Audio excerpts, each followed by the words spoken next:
half my workout routine is now just stretching so I Hmm. don't sit there and break something or kill myself.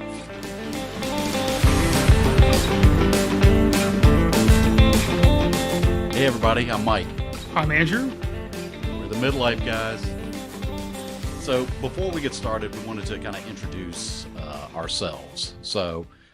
Andrew and I have known each other since college, and in 2009, we became business partners.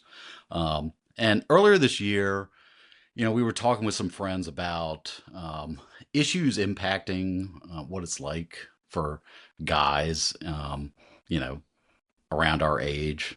I'm 41. Um, and we were talking about the things that are great about midlife and the things that are not so great. And when we started doing some digging, we really found there's not a lot of information out there, not a lot of fun spaces that talks about some of the serious issues. Because there are some really good things, but there are also not some great things. And that's not to say we have any answers. As a matter of fact, we probably have no answers.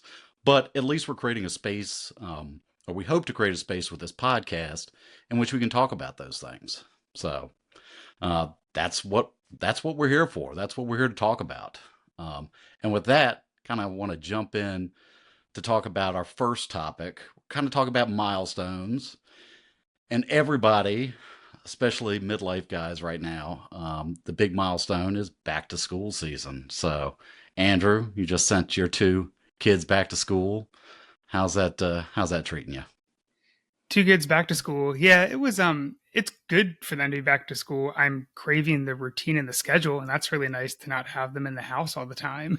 As someone who works from home, it's nice, or even with a home office, it's nice not to have them here a lot. I mean, as you know, Mike, we've talked about, summer camps are just kind of a mishmash of trying to put them together, and they can get super expensive. So, summer can kind of have some of its own challenges. And I'm loving the fact that both my boys are now going to the same school. So there's one drop off, which is amazing. And that does make a huge difference. So yeah, I mean, it's been nice to have them back to school. It's nice to see them together. And really it's that routine is what I'm all about right now. That's awesome. Yeah. Any other big takeaways? One thing I know that not necessarily a positive takeaway. I mean, I guess it is just the one downside of back to school, at least in our area, is that there are now like school buses everywhere in the morning and way more people on the road. And I feel like when parents drop kids off or pick kids up from school, they forget how to drive for like the first week or two. Like I literally saw someone Yeah. driving on grass in front of the school yesterday. Like, what are you doing? Why are you trying to get that far ahead of the line? And like, there are literally dozens of like parent volunteers trying to direct traffic, and it's just people are crazy. I guess is one takeaway. Especially, it seems like back to school, it takes some time for folks to kind of settle back down and to figure out how to drive again. Yeah, figure out their routine. Because I live Yeah. right next to an elementary school, as you know, and just walking my dog is a harrowing, uh, you know, adventure. Considering that nobody seems to be paying any attention to anything. Um, I almost got hit the other day, and I'm just like, awesome, this is great. But that's so cool. I'm glad you It's feel great. like a little bit more, a little bit more freedom, I getting some mean, of your freedom back. it's day two, so we'll see how it goes. But so far so good. Although, what is you have an interesting perspective not having kids, Mike. Is what is back to school like for you, other than almost getting hit when you walk your dog? You know what? So I'm a summer person. I love the summer. I am not built for cold weather at all. So I am all about the summer. I'm all about going to the pool. I'm all about hanging out. But you can't get anything done during the summer. You can't get a fucking thing done because you're always dealing with people that are, they've got their kids home. And a lot of folks I've seen have abandoned camps because, just as way of background, I enrolled Andrew's eldest at a camp um, where I went to school growing up just because I could get a discount for him. But I looked at the price and I was like, are you kidding me? It's like the same as a college tuition. It's outrageous. And so, I know all these parents, I know we have friends that are talking about like okay, well, I guess we can't take a vacation this year because we have to work and we have to put our kids into camp. It's crazy.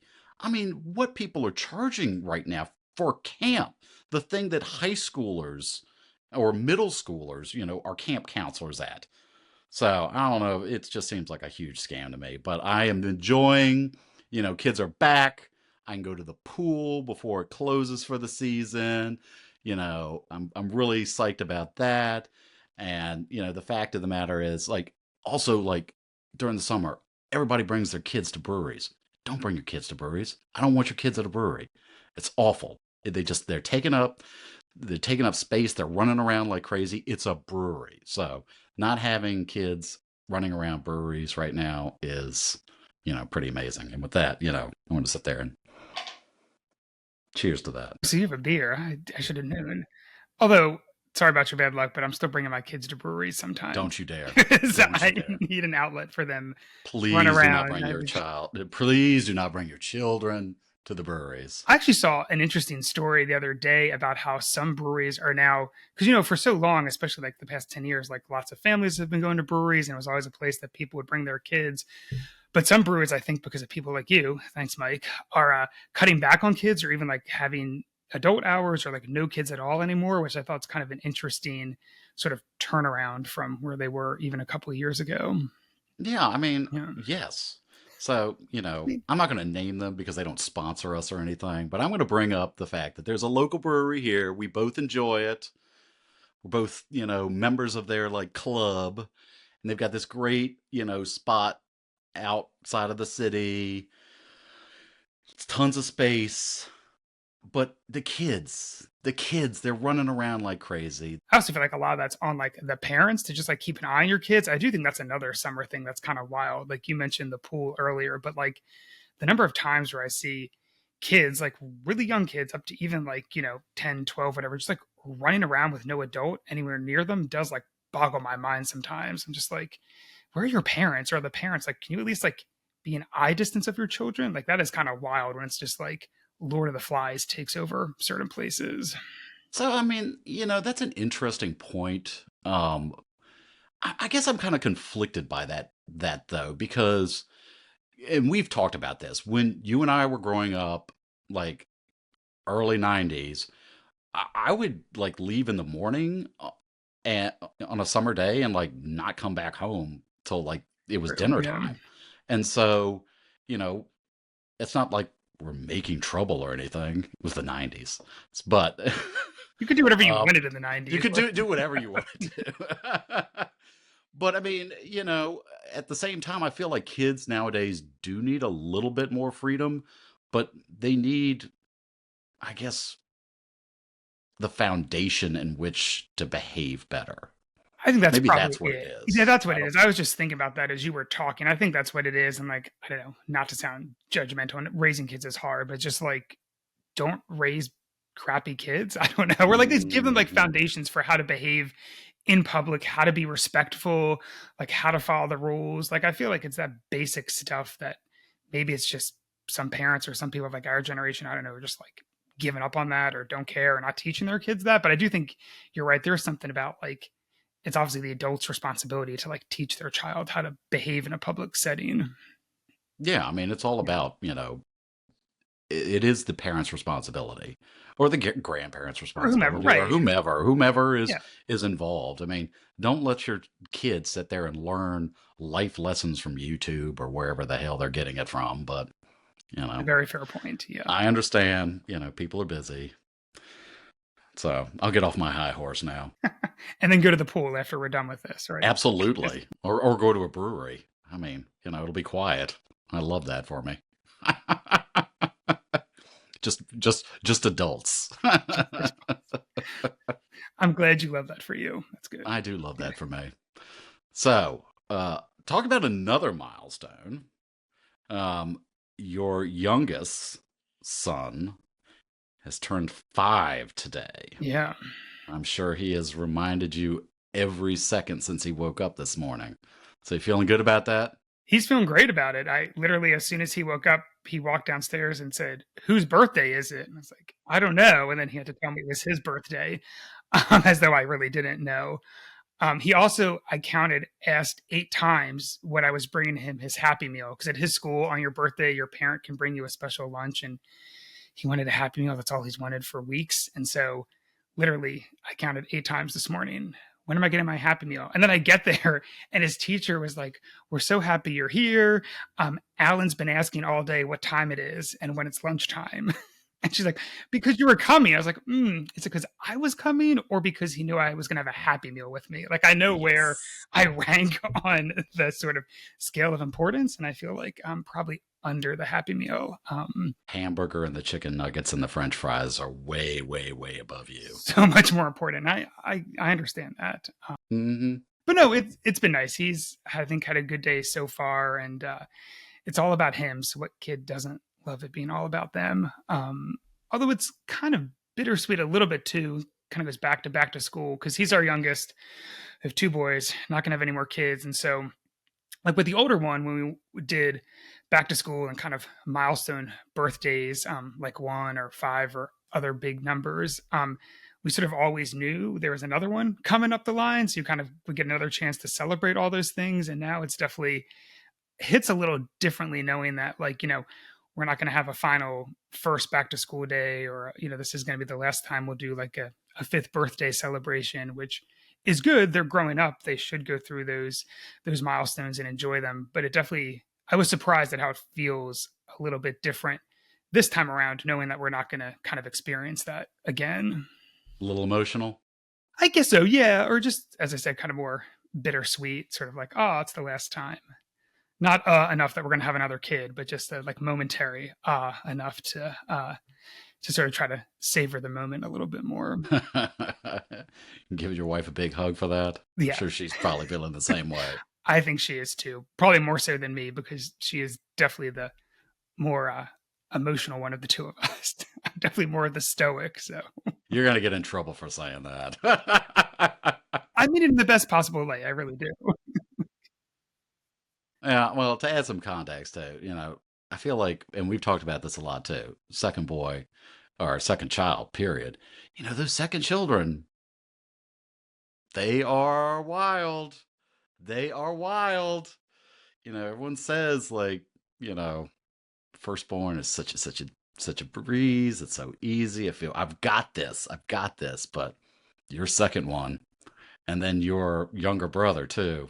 I mean, Yeah. there's a clear pattern that I see with like my parents and everything like that. The second kids, they're crazy. I mean, I think we should add some context that we're both first children, so we might be slightly biased on this topic. But yeah, I think that second kid energy is definitely a thing. But I mean, I guess it has to be, right? Because you sort of have to compete for attention and try to stand out a little bit. I think that might be part of it too. Yeah, that's Yeah. true.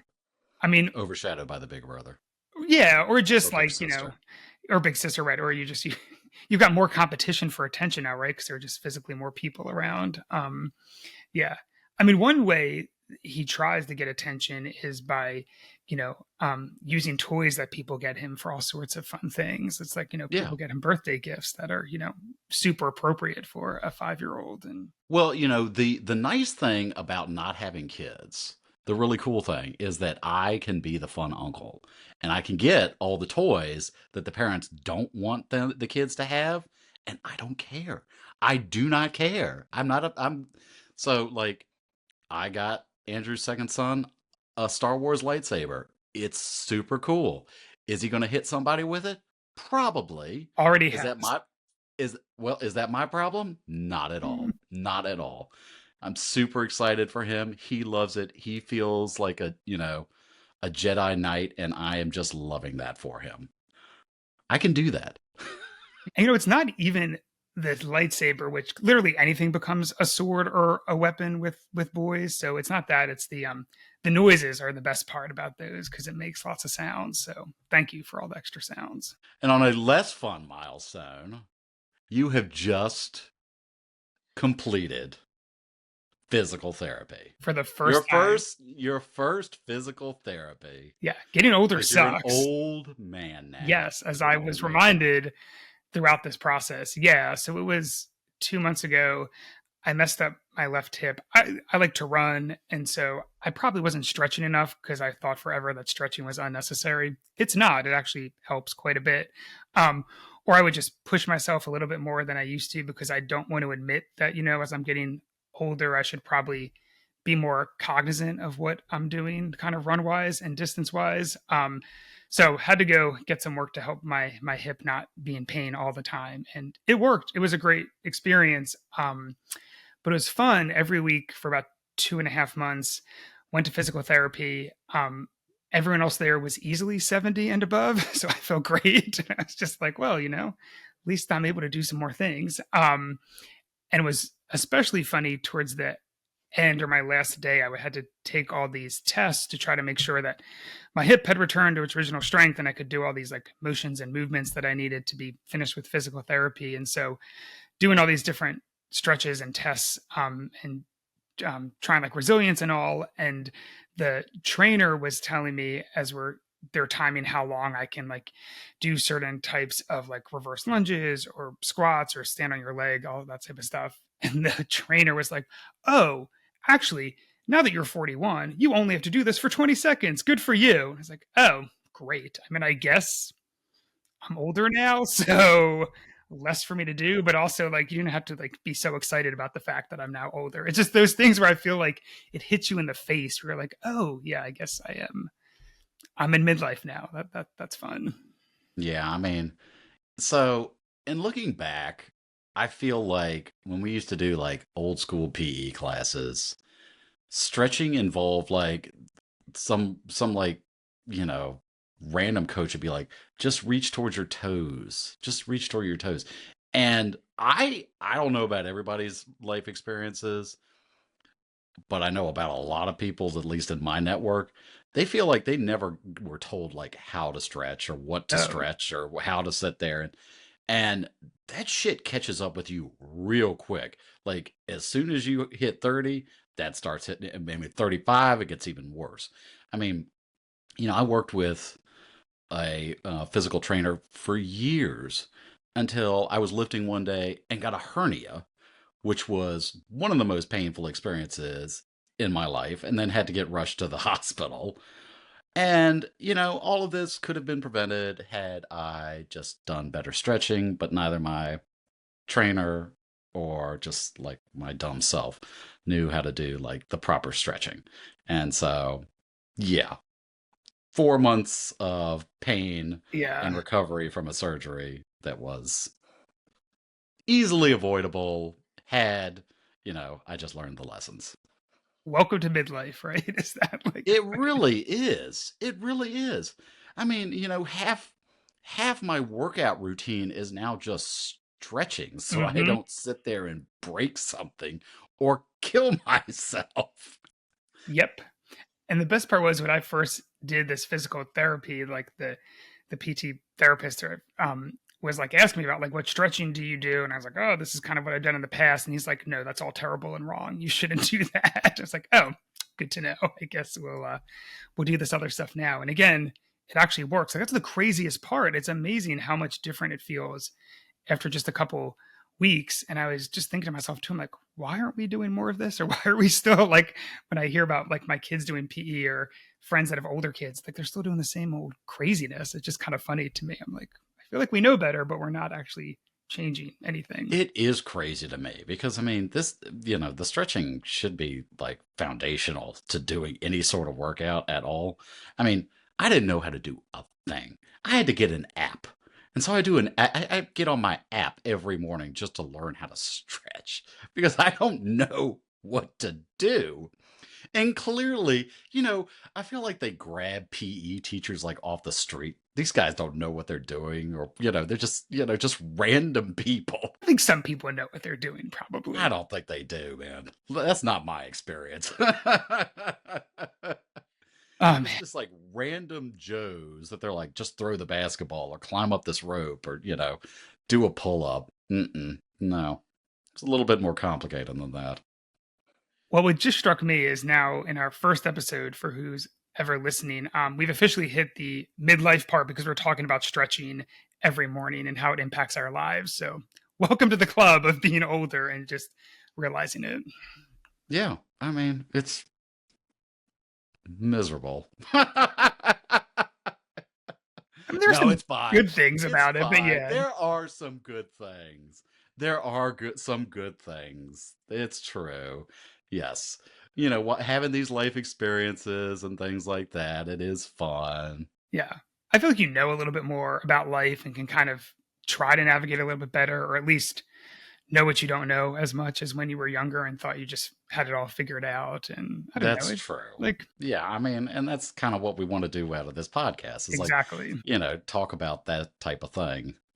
Just because, yeah, you can look back and be like, that wasn't great. But, now that I know A, B, or C, I think I can navigate, moving forward a little bit more smoothly, a little bit better. Yeah. And also being able to admit with other people that we don't know what the fuck we're doing. So that's okay too. We'll just That figure it is out super true. as we try to get along. I mean, I feel like that's what most of our friend conversations are at this point, is just like admitting that I don't know how this thing is supposed to go, but we're going to do our best to figure it out. Well, you see, gone are the days of like the old fashioned midlife crisis where, a guy would go out and buy a Porsche because nobody has any money right now. Everybody's, everybody's like struggling. It takes $10 just to buy a bag of potato chips. So, You're you know, 41. You shouldn't eat potato chips anymore, Mike. that's true. That is very true. But yeah, you're right. I mean, it is just like it is trying to figure stuff out. And I think the idea of a midlife crisis is definitely different now than it was in the past. Yeah, I mean, people are, instead of just sitting there like going out and buy a Porsche, we'll all go out and get drunk at a brewery. With no But kids no now. There you go, kids. no kids. No kids. Also, can I just point out real quick too? I mean, the fancy background you have. If the midlife crisis was a Porsche, I don't think I know anyone who got a Porsche when they were in a midlife crisis 20 or 30 years ago.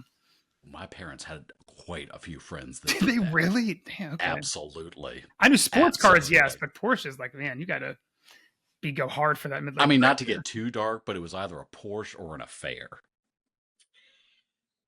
Just saying. My parents had lots of friends that went through that midlife crisis, so yeah. Fun times. Yeah. Yeah, Both expensive. that's So. true. That's a great point. They're both going to cost you in the long run. They are Yeah, both going to cost you a lot of money in the long run. So that's true. Yeah, I much rather, go to a brewery and just like him and haw about all this crap with friends. Seems much easier. that's right. And So, well, hopefully that's what we'll do here a little bit too, is kind of have some of those conversations and try to figure this out. yeah. And if any of y'all who bothered to listen through this whole thing have any comments, questions, suggestions, please share them with us. Be sure to like and subscribe. And good luck, guys. Yeah, we'll see you next time. See ya.